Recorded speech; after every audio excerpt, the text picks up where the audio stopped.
आपल्या आवाजाने संपूर्ण महाराष्ट्राला वेड लावलं असे महाराष्ट्राचे ख्यातनाम गायक तसेच शिंदेशाहीचा बुलंद आवाज मधुरजी शिंदे आपल्यासोबत आहेत। मधुरजी, बदलापूर शहरात स्वागत आहे। काय सांगाल भीम महोत्सव 2025 बद्दल? भीम महोत्सव मी प्रथमताच बदलापुरामध्ये करतोय।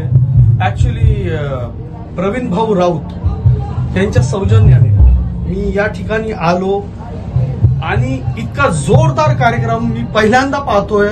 बदलापूरकर त्यांची गर्दी, अफाट गर्दी मी पहिल्यांदा बघतोय।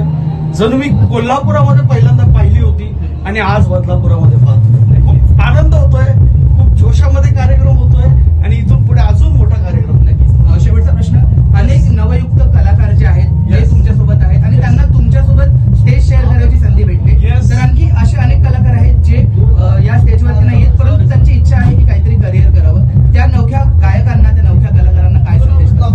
त्यांना एकच गोष्ट सांगेन, प्रयत्न करत राहा, कारण संगीत हे समुद्रासारखं आहे। तुम्ही कराल तितकी मेहनत ती अपुरीच आहे। मी अजून शिकतोय, अजून मी माझ्यामध्ये कमी भासवतोय, भासत नाहीये परंतु एक कमी महसूस करतोय मी स्वतःमध्ये की माझ्यामध्ये काहीतरी कमी असावी।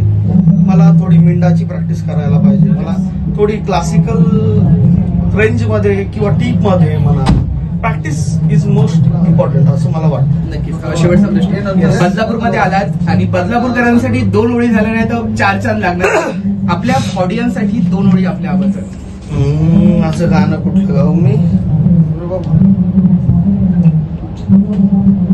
हो बाबू होता लई हाय फाय, सुटबुट नेहमी गळ्यात टाय, लई ऐटीत राहायचा, लई ऐटीत राहायचा,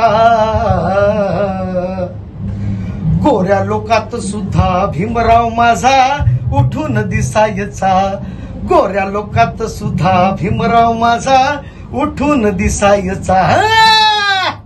खूप खूप धन्यवाद अशी प्रतिक्रिया दिल्याबद्दल। हे होते महाराष्ट्राचे ख्यातनाम गायक मधुरजी शिंदे। आपल्या मधुर आवाजामध्ये त्यांनी आपल्या बदलापूरच्या प्रेक्षकांसाठी 2 ओळी गायल्यात। खूप खूप धन्यवाद। मी आणि तुमच्या न्यूज चॅनलसाठी, ठळक वार्ता या न्यूज चॅनलसाठी खूप खूप धन्यवाद। इथून पुढे तुमचं चॅनल असंच चालत राहो, नम्र विनंती।